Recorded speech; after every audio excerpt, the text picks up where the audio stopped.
Hello, Earth Angels, and welcome back to season 2 of Alignment Academy podcast. It has been a hot minute, and I know that the last time I talked to you guys, I didn't even let you know that it was the last episode of the season. I was like, I'm going to Peru, see ya! And I left you guys hanging for a while, but truly there was so many internal shifts in myself, in my vision, in my purpose that I felt like I just needed a hot second to breathe. I needed to take a second. I'm actually a really hyper masculine person. Like, I would have forced myself to just keep going, but I was like, you guys know I'm in my feminine era and I'm taking things slower. And I was like, I actually think that it would serve Alignment Academy, the podcast, and the members and the community and myself more if I just take a moment to breathe and have an inner winter and then come back with a bigger and better vision. So I took some time. I had so much behind the scenes planning of how I wanted to make the show better, of how I wanted to help you guys get to know me better, how I wanted to bring better interviews to you. And now we're here almost a month later and we're back. Just like we never left, except bigger and better. As you can see, I'm in an actual studio for the first freaking time ever and not in my bedroom, which is already an upgrade. So I have brought on my friend Ariana, and Ariana is a podcaster. She's also a triathlete. You guys are going to get to know her so much better this season, but I know that's a little vague, so just stay tuned. But I wanted to go ahead and introduce her, and today we're going to do a re-get to know me interview style, because my very first episode of Alignment Academy season 1 was a get to know my story, but I realized that I've just left a lot of parts out and there's so much more we could talk about when I have someone here to ask me questions. So she's going to be here today. Hi guys. Thank you so much for having me, Kristen. I'm so excited to be here. The whole get to know me episode, I feel like is so overdue. Like we were talking and I was like, Kristen, how many of your listeners, how many of your people like really even know all this behind the scenes, all these other details about you? And she was like, it's been a while. Maybe we should do one of those episodes again.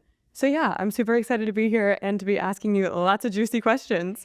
And I feel like too, when you talk about yourself, like you just forget a lot of parts. You do. You just like go over the high level stuff. Mm-hmm. So it will be good to get into the nitty gritty. And I'm honestly a little nervous. I have no idea what she's going to ask me. I know. I walked in with like a note with questions on it. And she was like, what is that? And I was like, you'll see.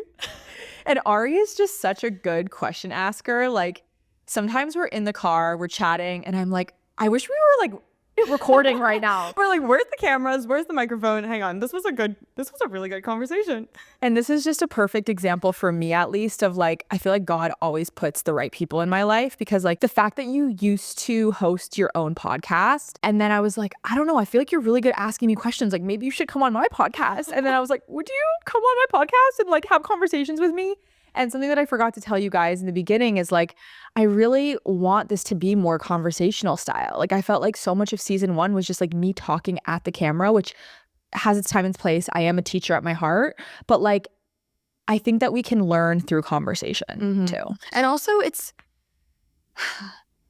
contrary to popular belief, sitting in a room by yourself, talking to a camera, it's really hard to get vulnerable. It's really hard to get deep, and it's really hard to like bring out that, that it thing of like, oh, this is the big takeaway, because sometimes you already know the takeaway. So it's hard to always highlight it in a way that's super digestible to your audience. So yeah, super excited to be here. Yay. Okay, so to kick it off, Kristen, you were different as a kid. I don't know if everybody knows this, but from a young age, you were seeing angels on the playground. Let's talk about this. Describe, give us the whole story, give us the details, because like that was not what my childhood looked like. I do always forget about this, and to be honest, like it's not a super clear memory, but my mom always tells me about this. From a young age, I do remember seeing like what an angel looks like on the playground. They were like these big angelic beings, and I remember just being like, Mom, do you see the angels? And my mom would just be like, no, but like I know that they're there. She would actually really encourage it. I think something that's interesting though is like I feel like I get a lot of my spiritual gifts from my grandmother. Like my grandmother was like a full-on psychic. Really? Not in those words, but she's from Palestine, and there's this thing that they used to do in the Middle East where it's like they would read tea and coffee leaves, like tea or coffee, and like you basically sit with somebody and you drink the grounds, and then like whatever's left in the cup of the grounds, you can read them. And you can tell them about whatever they're asking about or their life. And my grandmother used to do that for people, and she used to even do it for our family. And she was very tapped in, like just very close to God, and her prayers were super powerful. So I guess like as a kid, when your mom is seeing like her daughter playing on the playground talking about angels, she's not like, my kid's crazy. She's probably like, oh yeah, maybe Kristen's gifted too. Yeah. And so back to my grandma being a psychic, I don't actually really even think I've ever told this, but like my grandmother told my mom before. Okay, so my mom, everyone, including the doctors, told my mom, I think including the doctors, some of the stuff is like, it's like secondhand. So like, I don't know. But like everyone told my mom that she was having a boy. And then my grandmother told my mom, no, you're having a girl, and she's going to be very unique. She's going to be very special. She's going to do something very out there in the world, but it's going to be very like she's just going to be a really special person. And I think my mom always she always tells me that Tata is grandma in Arabic, and she'd be like, Tata always knew you were going to do this. Like my mom's so proud of me now, and she's just like, Tata just always knew like you were going to be different, that you were going to do something amazing. And I mean, I'm not saying I'm doing something amazing, but like my mom, I mean, she is, so it kind of like, I kind of think that she always had that in the back of her head that I just might be a little different. Okay, So like angels on the playground. Yeah, that wasn't crazy. That wasn't like that out of pocket, I guess. Because I feel like if my mom heard me saying that, she'd be like, we need to go to a child psychologist immediately. So, okay, love that. So then how did that, like, walk us through your journey from there? If that was like the early days, then did you play into that as you got older? Like, did your mom talk you through that more? Like, no. or was that just kind of like okay, cool, seeing angels, gonna move on? Yeah, I think that it kind of like, not that it wasn't encouraged, but it wasn't developed. Okay. So I think it kind of was just like, okay. After that, it was interesting. Like I have a very interesting childhood because my dad was Catholic and we went to Catholic school. And those are the angels that I feel like were like the big Catholic looking angels was like what I saw. And also when spirits present themselves to people, like they usually use forms that they'll be familiar with. So you're not like, what the fuck? So like I had that background with my dad, but then my mom and my grandmother and my mom's side were this religion called Baha'i. And Baha'i is a beautiful religion. I'm not going to pretend I know a ton about it, but I did grow up like being in the religion. Baha'is basically believe like the God of all the religions is the same God.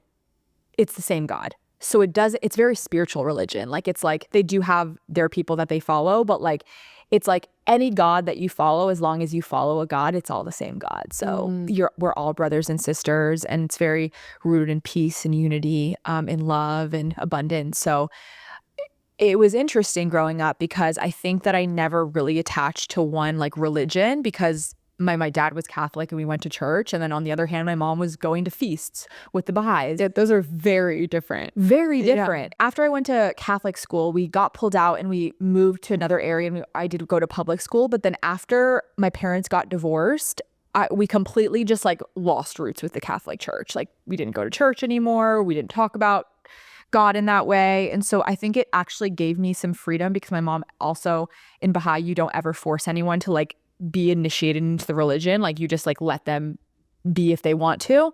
So then it kind of gave me this freedom to explore on my own. And then when I was younger, I did go to church camp, and I remember like worshiping and feeling close to God. And even now, like I'm like, sometimes those worship songs are kind of, they're kind of good. But like Spirit lead me. I feel like you guys know which one I'm talking about. That one's good. Anyway, so yeah, I did go to like church camp, and I remember church camp was like a big thing when I went to public school. And then when I was 17, you guys know the rest, I did have a spiritual awakening, and I was like, all of this is wrong. And I will say that when we were in the church and like it was like, if Jesus Christ is your savior, you're going to hell, there was always something inside me that was like, this doesn't feel right. Like I don't think that this God is like a mean, I don't know what the word is, like a mean God, like that doesn't feel right, that he would give us free will and then like tell us that we have to do this thing or we get our free will taken away. Like, it just didn't make sense to me. Like, and if you think about it, it just doesn't make sense. Right. And so I think that there was always a part of me deep inside that was like, I need to find out the truth for myself, and I just don't know what it is. So I want to say that I was always a seeker. In today's world, I think our generation especially, there's kind of a line between religion and spirituality. So like some people will say, I'm not religious, I don't identify with a religion, but I'm super spiritual. Where like I believe in the powers of the universe, I believe in my team of light, I believe in angels, but like I don't subscribe to a specific religion. I don't want to put myself in a box. Given your family situation and your childhood growing up, I'm curious because you kind of had a taste of both. So when your parents got a divorce, when you kind of had this spiritual awakening of your own, did you ever feel like, okay, I'm not religious, I'm just spiritual. Okay, I do feel like I'm both, but I'm not sure what religion I follow anymore. Like, okay, wait, actually, I'm nothing. Let me start from zero because I don't know where to start. Like, walk me through where were you in that? That's such a good question. I think that there was probably a very real part of me that was just trying to figure it out for a while. Like, I didn't really know. There was Because never. I think so many people, not to cut you off, but Yeah. I feel like so many people feel that exact same feeling of like, holy shit, what am I, when they go to college. Because the first time you're away from your family. So I'm curious, like, and I kind of want you to speak to those people, like, because I'm sure there's a lot of people that are feeling the same way. So yeah, where were you in that? And like, how did you find yourself? That's such a good question. I think that there was a part of me that was like, I don't know. Let me try out Christian. Let me try out. Like, I remember for a while I went to like a non-denominational church where it was just like, I don't know what that really even means now. It was just like, I don't think it identifies with like Catholic, or it was just like, Okay, yeah. believe in God, but like still follow the Bible or something. There were parts again that just didn't fully resonate with me. And then when I read the book that like sparked everything in my spiritual awakening, the way that I describe it is like the tectonic plates in my brain literally like shifted. I was like, everything I thought I knew is not true. And I think so for a while I was like, religion effing sucks, because it felt like a lie. Like when you learn about the universe and like the universal laws and like that you're a creator and that honestly you are God, like you are God incarnate. Like when you learn all that and then you realize the fear-based beliefs that you've been operating by, it kind of makes you a little mad. It's like you're like, fuck that, you know? And so I think for a while, I don't feel like that about religion now. I think that it's a gateway for you to have a relationship with God. But the way I used to describe it to my friends when I told them I was spiritual, I remember in college, I'd be like, I'm spiritual. And they'd be like, well, what's the difference? And I would be like, well, religion is people telling you what God is. And spirituality is you having a personal relationship with God. And I felt like spirituality gave me that. Felt like it put the power back in my hands, where I wasn't praying to this God that was going to damn me to hell. Like I was praying to this sovereign, beautiful, loving God again. And again, also like I just started really using the word God again. Like I would use the universe, I would use spirit, I would use all these different words to just make it a little bit more digestible for myself, because I think the word God gets a bad reputation just from the religious community. But I think that there is a very real moment when people spiritually awaken that's just trial and error, where you have to figure it out for yourself. And I think that this is such a good thing to speak to, because there's even been moments that I've never spoken about online because it's felt way too vulnerable recently. Like I'm talking about in the last year, where I've like looked at some of New Age spirituality and I was like, I don't even know what I believe. Like is this the truth, or have I just been brainwashed into this too? Where I really landed with all of it is that there's no way to know. No one knows what God is. The only way you know is what you feel in your heart. And so at the end of the day, the only thing that you can do is open your heart as wide as you can and feel what God feels like and memorize that presence and follow that. And so now it's like, I don't identify really, like I am spiritual, but it's like, I try not to identify with anything, because I just want to say, like, at this point, like, all I know is that love is real. Yeah. No, I love that. And I feel like, honestly, one of my biggest takeaways from what you just said is that Like you basically are just giving yourself permission to try on lots of hats and to feel lots of things and to like open your heart and open your mind and ask yourself what you really want, what you really follow, what feels good to you. And I don't know, I mean, I grew up in a family where I was kind of told what I was going to believe. And, you know, similar to what I was saying before, I went to college and it's kind of the first time that you're solo. It's kind of the first time that you can be like, wait a second, I don't know if this is what I believe. What do I believe? Wait. And then it feels really overwhelming. And then you're like, well, there's spiritual girlies and then there's religious girlies, but some are both and some are neither. What am I? And then you go through this kind of like what you were mentioning before as well, like this angry phase of like, well, I don't know. And then you go through the soul searching phase and the, you know, all the other ones. But I love that you said there is no way to know. How would you know? And that's so peaceful. Like that's such a peaceful sentence, you know, like there's no right answer. It's okay. Yeah, and I've been really leaning into this idea. Like when I was in Peru, they called God a lot like the great mystery. And I loved it. I loved it because like it is a great mystery. Yeah. Even as much as you think you know, you can study all the religions in the world. You can go to all the highest spiritual teachers. Like there's still a mystery to life and you can't figure it all out. And that's what it's meant to be. It's meant to be this invisible string throughout your life that you just have to trust blindly. Right. And which is terrifying. But it's also liberating knowing you actually have no fucking control. But for a former control freak, like I know we're both like very, you know, controlling. Ex-control freak, ex-perfectionist. Yeah, like that's scary as fuck to say I actually have no control. That's to the ego, that's terrifying that you have no control. Right? But even in like manifestation, which I teach, which I love, which I use, there has been a very sobering moment recently where I've realized like, yeah, you can do all the things. And then what do? You sit the fuck back and you trust the great mystery of I don't know how it's going to come. It's not my job to know. And I just have to trust that I'm taken care of, even though I don't know how it's going to work. So I feel like this is actually a perfect segue into the next topic of conversation that I would love to talk about. And that's, I'm going to make a quick assumption about you if you listen to Alignment Academy, the podcast, that ever since you were little, you just had this deep feeling that you were meant for big things in this world. You weren't here to be ordinary, but you were here to be a mover and a shaker. Hi, I'm Kristen, and same. Except for years, I was self-sabotaging because even though I felt in my soul that I was here to do extremely big things, I could not stop procrastinating, self-sabotaging, feeling massive amounts of imposter syndrome, and don't forget getting triggered as fuck every single day of my life. And honestly, I didn't know what to do. And then I found inner work. I found energy healing. I found all of the modalities that I still use today. The spiritual tools that I use feel like I found a hack to this universe. Like the rules don't apply to me because I know how to shift my vibration. I know how to reprogram my subconscious mind.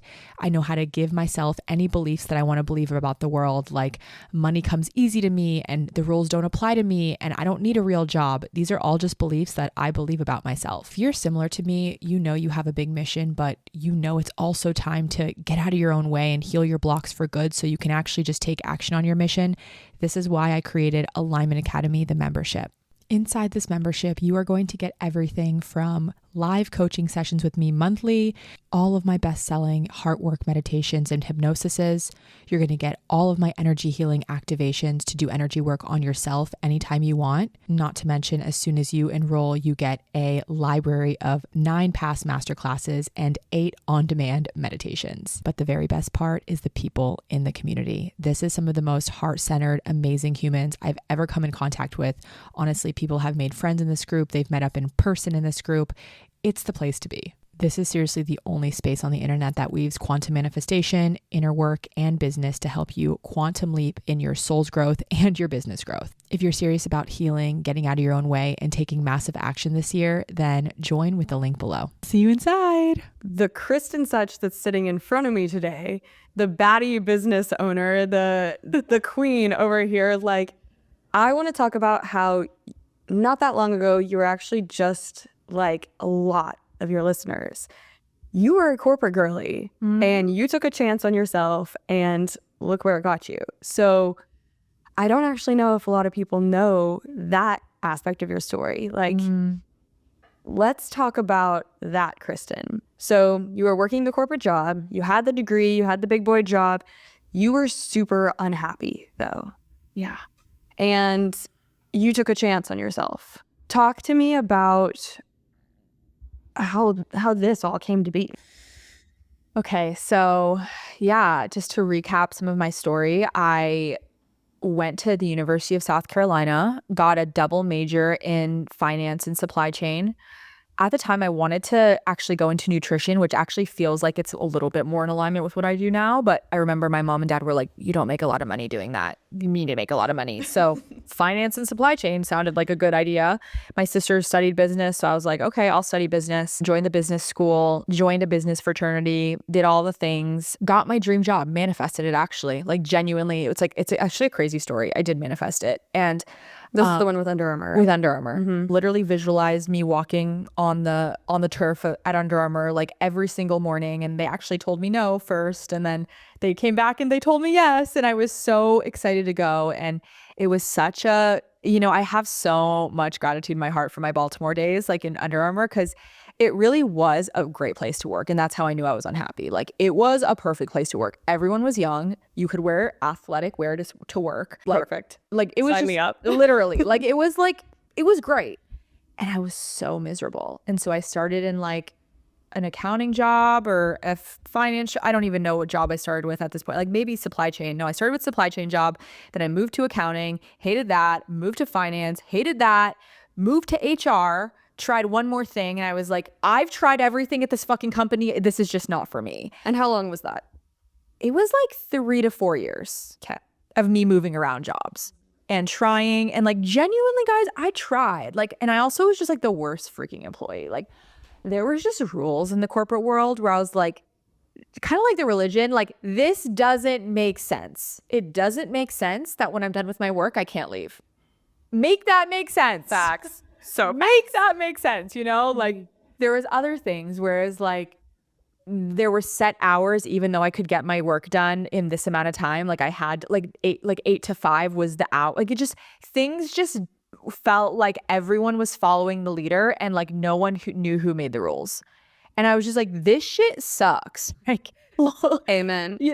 Sorry. And you know what? I actually believe that some people are meant for the corporate world. So like if you like security, if you like that, like I'm so happy for you. And I don't think it's a wrong path. It was just the wrong path for me. And also it felt wrong for you. If it feels right for you, then hell yeah, lean into it. Yeah. But like if it feels wrong and you're feeling a similar way, like, then also trust that, you know?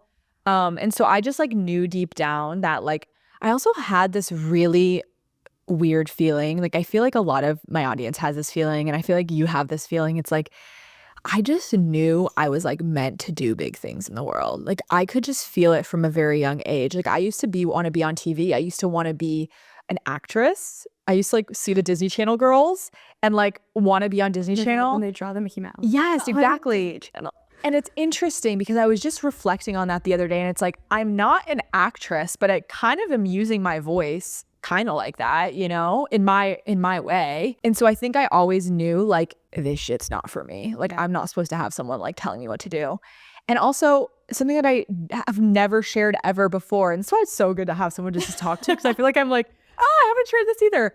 Is like my entire family is entrepreneurs. Like my grandma and grandpa in Palestine had a restaurant. Then they came over to America, brought their 6 kids, opened a restaurant. And guys, they opened a restaurant not speaking an ounce of English. Like they are the ultimate actual OG entrepreneurs. Like that you don't speak. And I wanted to really break this down because I've thought about it so much of what my grandma and grandpa have done. Like think about going to a new country, not speaking the language, having 6 kids that you have to feed and put through college, not knowing how to open up a restaurant, do taxes, order plates, order silverware, cook the food. Like this was all things that they had to figure out themselves. And I think about my grandma and grandpa so often because they were, again, the OG entrepreneurs. But like even my aunts and uncles, like I don't think anyone has a normal, like I don't think one of my aunts or uncles, say all 6 kids, have a normal job. Like they all own their own companies. I think it was like really deep in my blood. Like I don't need a boss. Like I can just do this myself. And so I think that, yeah, it's interesting. I never really think about that or share that, but I think entrepreneurship has just been like in my blood. So, okay. So you're meant for more. You're meant to do bigger things. You want to be an entrepreneur perhaps, and you're unhappy in your job.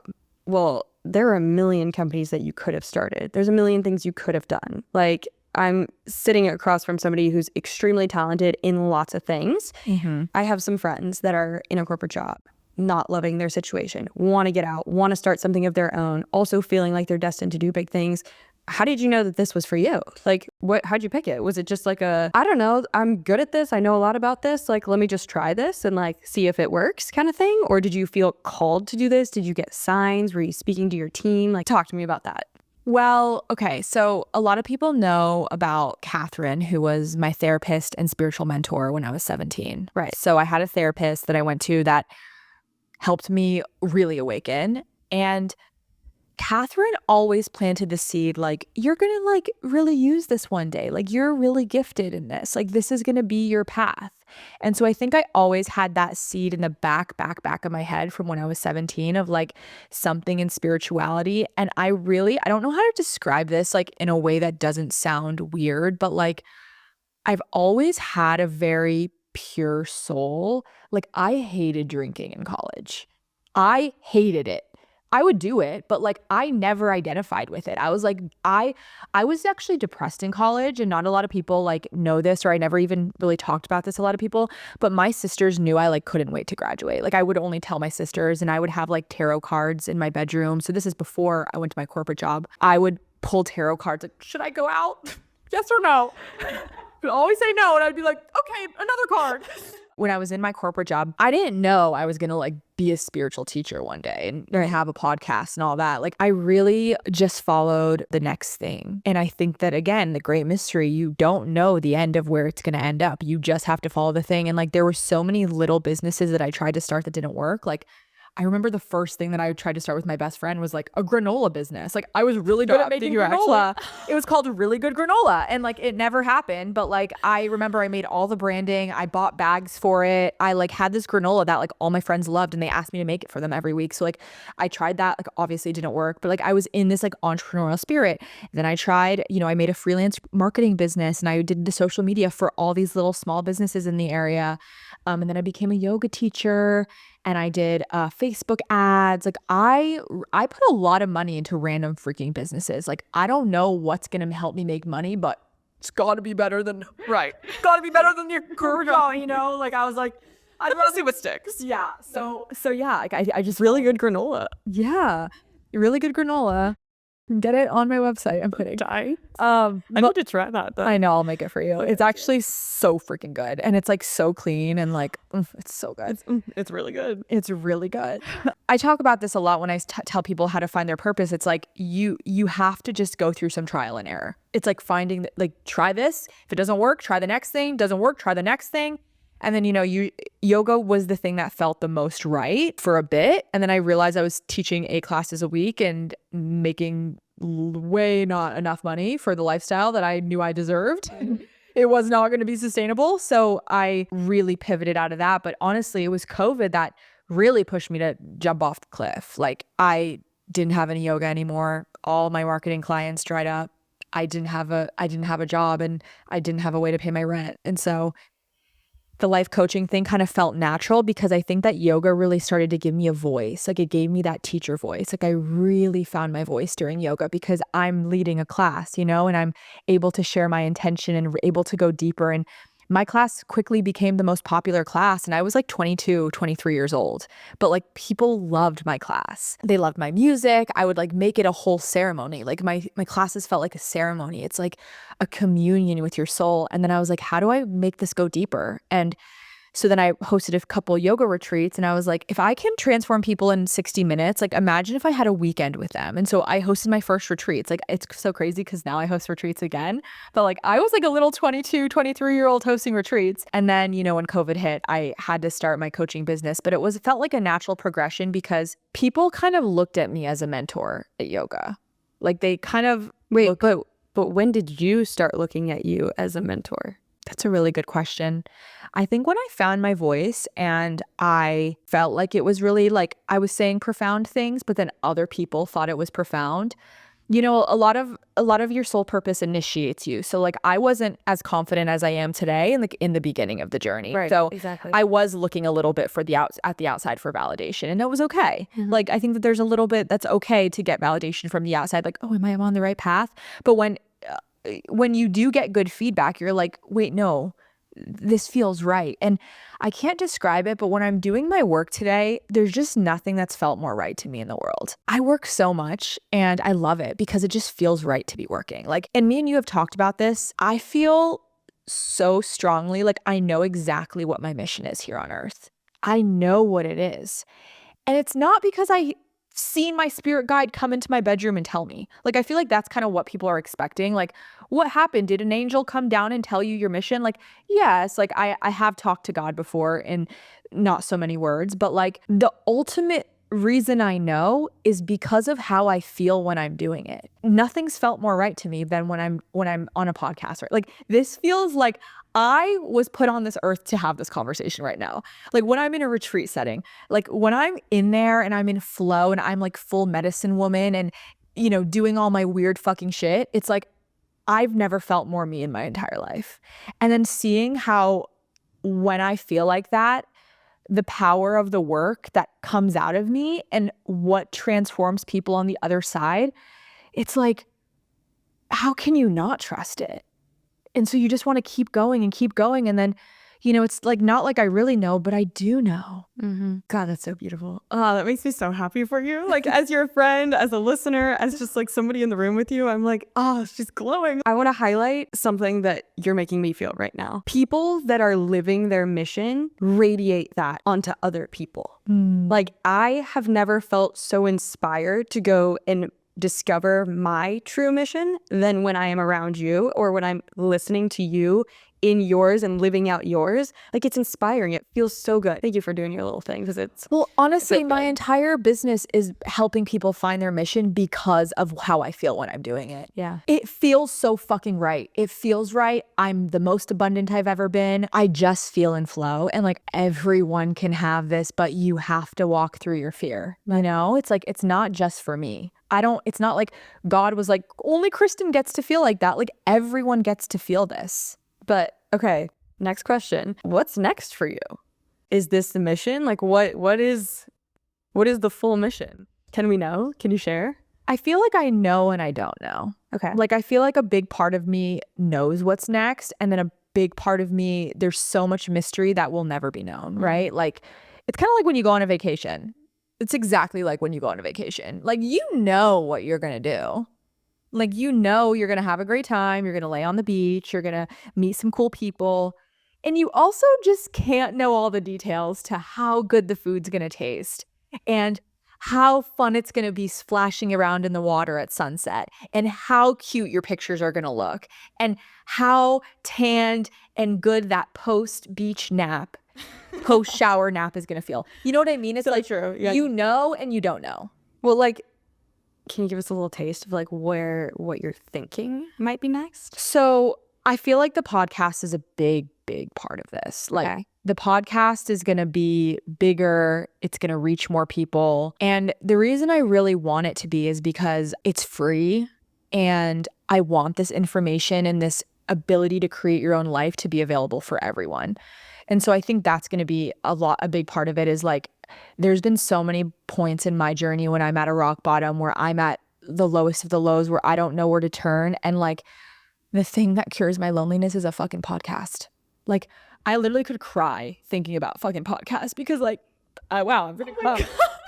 Because like there's been so many moments where like I felt so lonely. Like I put on a podcast and like I'm not alone. Yeah. Wow. See, this is like the sign that you're like doing what you're supposed to do. I'm also going to start my period today or tomorrow. That's so beautiful. So yeah, podcast is like really important to me. Yeah. Retreats are really important to me. Like 3 to 4 a year is going to be big. Collaboration, I don't know what that looks like yet. I have like tears in my eyes, guys. So sorry. Wait, like this is how much she loves y'all. This is how like, much just I love. like she loves y'all to this much. This one's really crying. Literally crying. This was not on the bingo cards for today. Yeah, like a lot of events, in-person events, retreats, and maybe even other things. Like I could see myself doing like some sort of podcast event or like just a place where people can commune, because one of the things that have been most healing for me on my journey is just like community, like finding people that are on this crazy path with me and finding soul family. So podcasts, coaching, yes, but I don't think forever like the way that my business is running is going to be how it's always going to run. Like I think it's going to be a lot more this focused. Okay. That's what I desire anyway. And I just go with my desires. I would love to do my podcast full time. So maybe. So send this to a friend. Yeah. So send this to a friend right now. I'm kidding. Quick interruption to this episode because I have to tell you something. And what I have to tell you is I'm literally freaking obsessed with doing energy work. This has been one of my favorite modalities that I've added to my spiritual toolbox to shift my energy really freaking quickly. And as you guys have learned in Alignment Academy, this is a vibrational based universe, meaning as your energy shifts, the reflections in your life also shift. People that you're attracting, the experiences that you're attracting, the money you make, literally everything shifts. In Alignment Academy, my membership, part of it is that there are guided energy works added to the portal every single month. And I really want you to be able to experience this energy work because, guys, it literally works so quick. Your reality shifts so quick. The testimonials have been insane inside of Alignment Academy. So because you're a listener of Alignment Academy, I'm offering you a free guided energy work session in exchange for rating and reviewing the podcast. All you have to do is follow my podcast Instagram at Alignment Academy Pod on Instagram. And then after you've rated and reviewed the podcast, just screenshot it, send me a DM on Alignment Academy Pod, and I'll send you the link to download your free guided energy work. During this energy healing session, we're going to be working on your confidence and your self-love. When you are filled with your own confidence and your own self-love, you are magnetic as fuck to the rest of the world. Magnetism is created when we are so filled up with love for ourselves. It's also created when we just really fuck with ourselves super hard. Like think about really magnetic people. They're not asking other people to like them or validate them. They're just like, I really fuck with me. And if you want to too, then yay. And if not, then it's all good. I can't wait for you to try this energy healing. Please DM me and let me know how it goes. And now let's get back to the episode. Let's take it back to when you were starting everything, Alignment Academy, all the things. You did something really daring.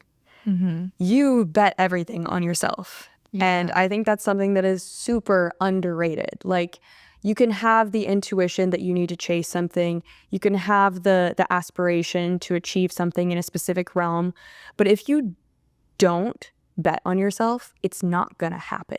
And, you know, you've said in the past that when you're backed into a corner, it can either break you or it can build you. And during COVID, that's kind of what it sounds like it did for you. Like you had this opportunity that was either going to be positive or not so positive. And you did something, and you did something very specific in betting on yourself. You actually spent $5,000 on a business coach before you had ever even made $1 doing this. Yeah. That happened. And I wanna reiterate this because it's something that I say that I feel like is really, really forward and maybe triggering, but also very true, is like you can feel like you're made for more, but until you fucking act like it, you're not. And like that's really hard to hear. You know, it's like this was just the timeline that I opted into, but like there's a very other real timeline where I'm sitting at a corporate job because I couldn't find the courage to just bet on myself. And so taking a risk in this life is like not some of it, it's all of it. I fully believe that like you don't actually have to be the smartest person in the room. You don't have to be the best at what you do. Like you just have to have the most confidence and do the thing that the person with the most confidence would do, which is take a risk. God, that's so true.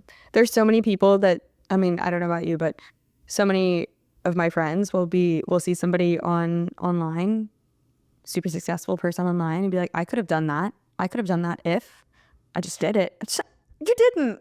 But you did it. Yeah. What do you mean? Yeah, exactly. And like there's also on the other hand of that, like I meet a lot of people where I'm like, if your ass can do that, like So true. you're not that cool, you know? Like you meet them in person and you're like, you've built this amazing thing, but like you're just a real ass person. And, you know, that's on me because I hate when I pedestalize them, and I know people pedestalize me too. Everyone's just a human, but like the people that are doing what you want to do are not special. They're not better than you. They're not gifted. They don't have a secret power that you don't have. They literally took a fucking risk when you did it. That's it.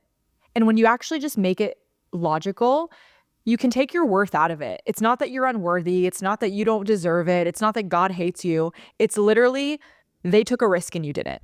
So you take a risk, you can have it, right? Like it's actually pretty simple. And so I think it actually made me feel better. And yeah, I did. I invested $5,000 into a fake business. But to be completely honest, it wasn't the first time I had invested money and lost it. So it wasn't that scary. Like I told you before, I had tried to make a Facebook ad business and like I invested, I think $1,000 or $1,500 into that.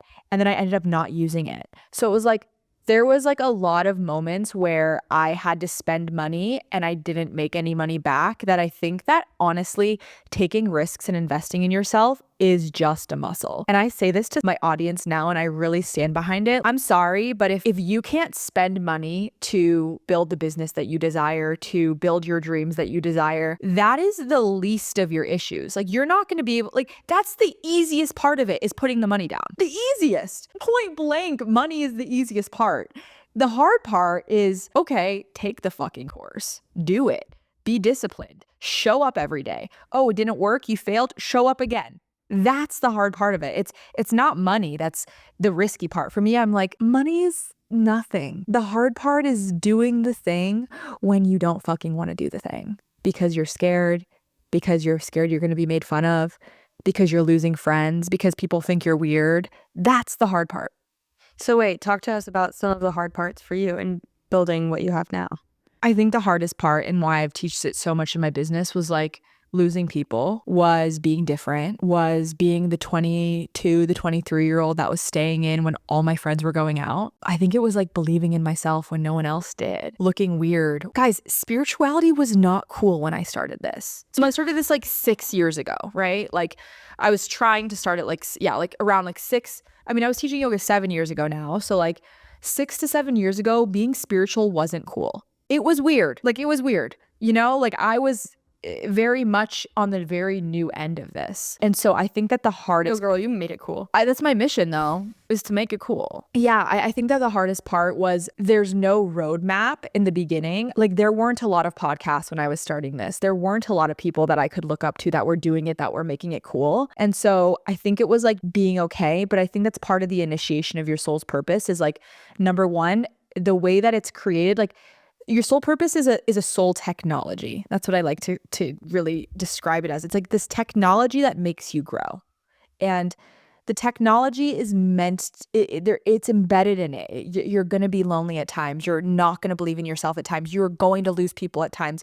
Those are the ways that you build self-worth. Those are the ways you root deeper in your purpose. Those are the way that you build embodiment. Those are the ways that you learn the lessons that you need to learn to become the person you need to be to actually hold that purpose. Right? So it's like, I think the hard parts are just the parts of shedding the ego. All those parts were shedding the ego. The ego wants very specific things. The ego thinks it knows what you should be doing and where you should be and what friends you should have and who should be in your life. And being in your purpose will literally strip you of every single belief you have about yourself. Every single one. It will strip you of the people you think you should be friends with. It will strip you of what you think you should be doing, where you think you should be in life, how much money you think you should be making. Everything you think you know, your soul purpose says, leave it. Leave it. Leave it at the door. You don't know anything.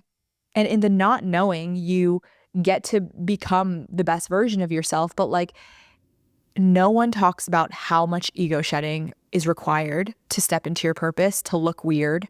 Like, it's not fun to look like a weirdo online, have 1,000 followers, and be posting like a fucking influencer when you're not. I did that. people don't remember that I started there, you know? And like I had a boyfriend at the time that I know he thought I was a little weird too. But like he did support me. But like, and thank God he did. But like, you know, I'm like talking about fucking spirit guides and shit, and he's like a 3D ass guy. Like, it was rough. It was rough out there.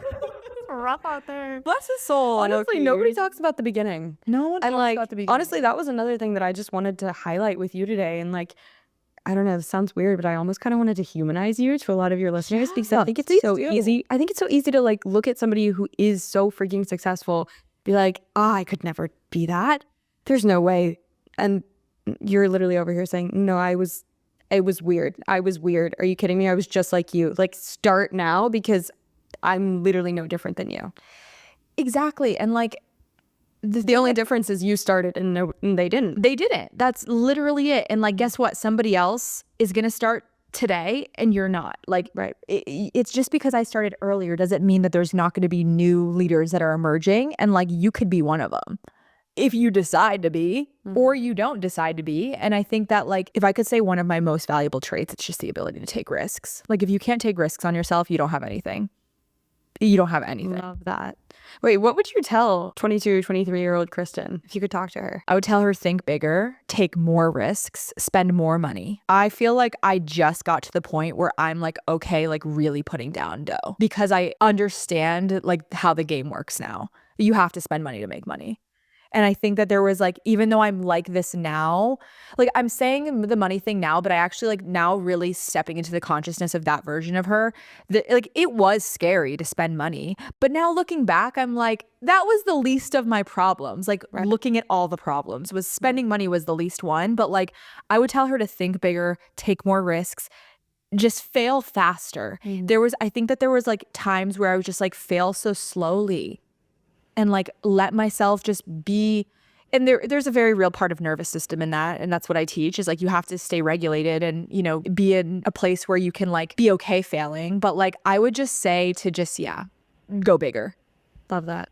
Go bigger. Just do it. You don't know how good it's going to be and you don't know how set you're going to be. Like just take more risks. Don't sweat the small stuff. Don't worry about the people that leave. There's players that come in and out and they don't mean anything about you. I took it so personally when people left my life. But think about like a movie. There's a lot of background people supporting characters that are important, but they're not the main character. You are. This conversation already feels so empowering. Like I'm really hoping that so many of your listeners are listening to this and are like gonna put the phone down and like go do something, like go start something, go like, make that happen for themselves. So like yes, this just feels like good and rejuvenating. I want to talk about another really personal thing about you. So like Kristen mentioned, we are friends, so I kind of know some things about her. You have this crazy amazing ability to float between worlds. You do this sometimes when we're in conversation and it's magical. It took me a second to get used to it, but it's magical. And I want you to talk about it because I don't think you've ever really talked about it and talked about how it's a muscle that you work. And at the moment, you're probably like, if you're listening to this podcast, you're probably like, Ariana, what are you talking about? But Kristen, describe this thing that I'm talking about. Tell me how you started to work this muscle, how it got stronger, and like, just describe what does this feel like? Okay. So when I say float between worlds, like I feel like there's like different aspects of myself and like I can be like full fucking medicine woman in the mountains of Peru, or I can be like on our San Diego beach balcony shooting the shit, talking about 3D things with our guy friends. No, it's like, she's not kidding. It's literally, I've never seen somebody contrast so heavily in like a conversation. Like you can literally switch between realms in a conversation. And like to the point where like one time one of my guy friends like told me that he didn't think I was spiritual. It was so funny. He's like, oh, that like he was talking about like what another girl that's in our community, and he was like, that girl is way more spiritual than you. And I was like, I know I'm a master now that you said that. So yeah. Okay. So because I think this skill, I bring this up because I think this skill is super valuable. And we're talking about like leaning into your purpose, like finding your mission, like doing the thing that's scary. Like, you know, even if that means taking the road less traveled, being alone, feeling weird, whatever. Like the ability to float between worlds is something that's important and I think is super applicable to a lot of people. Like, for example, you guys will get to know me a little bit more later, but I'm actually a triathlete and I'm very in my masculine energy, heavily like in the nerdy triathlon realm. But like at the moment, if you're watching this podcast, you'll see I'm in makeup. I got my hair done. We're super cute. You are never gonna know that I'm a triathlete too. We float. So like point being, this is a very applicable skill to a lot of different things. So yeah, talk more about it. Yeah, so I think that there's eras of your spiritual journey. And I think that one of the very important ones in the beginning is when you realize like you've been operating under toxic people or like allowing toxic people in your life. And like I've even watched a few people in my life go through this where you feel like everyone around you needs to be spiritual because you just can't fucking do it with your family. You can't fucking do it without, or, you know, you're like 3 people, fuck them, you know, you're like, whatever. And I think that for your inner child, like you need to have that moment of like rebelling against everything that was toxic because that's what you need. Like you need to feel the sacred rage of how unfair it was that everyone around you was, you know, playing into these wounds, whether it was people pleasing or whatever. And then I think that there's a sense of spiritual maturity that happens when you've been on the path for a long time. Like I've been on this path since I was 17. I'm 29. That's 12 years. It's like you realize that you can't control the external world. You have to be a master at holding the pose internally, no matter what is going around you. And that is the moment life becomes your guru. That is the moment that you stop trying to control all the triggers. You stop trying to control the people around you, the conversations that you're having. That doesn't mean that you can't have a preference, but your preference actually becomes a lot more dimmed. Because if I can only be happy when I'm in a spiritual conversation, that just is not... Yeah, you're not going to be happy. You're not going to be happy that often. But if I can be so happy shooting the shit with my friends about Diet Coke or Pepsi, like, I don't know, you know, whatever it is, about the chips that we're going to eat. Like, if I can like find joy in that, then I'm actually mastering the cute human experience, which is just like pure happiness. Like one of the most toxic things I think people in the spiritual community say is like, I hope this is my last life. Like I'm in my last incarnation. It's like, do you think that the ascended fucking masters were sitting on earth hating it? Like you're absolutely not on your last life because you haven't mastered being okay in any condition.